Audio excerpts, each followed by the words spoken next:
To understand light, we must first understand how we see light.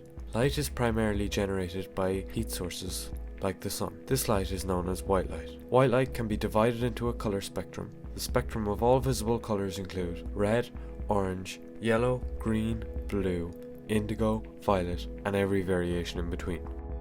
This can be proven when shining white light through a prism, or in a more real-life example is when raindrops break up light and the result is a rainbow. To see all these colors, light must first hit an object, and every color except the one we see is absorbed. The color that wasn't absorbed comes back and hits our eyes, allowing us to see. How does light behave? In physics, light can be seen in two possible ways. One way is a wave. To describe a wave, think of it like this.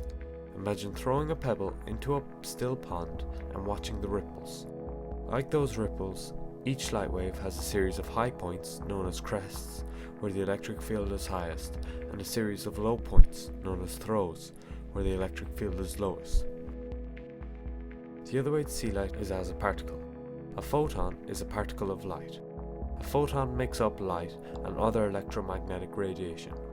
A photon carries energy proportional to the radiation frequency but has zero rest mass. Now that we have talked about how light travels, let's talk about how fast it travels. Light travels at around 300 million meters per second. To represent how fast that is, if we could make a spaceship that could travel at the speed of light, then we could reach the moon from Earth in 1.3 seconds. But there's the problem. We can't travel the speed of light.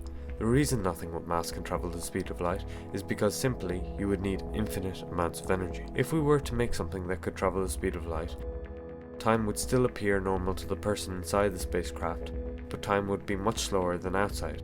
This would mean you'd age slower. Imagine there's two twins. One has been left on Earth, while the other has been sent on a spaceship that can travel the speed of light. 80 years go by and the twin returns. The twin from Earth would have aged normally, while the twin that came back would essentially not have aged at all. So to wrap it all up, we hope this information made you a little brighter.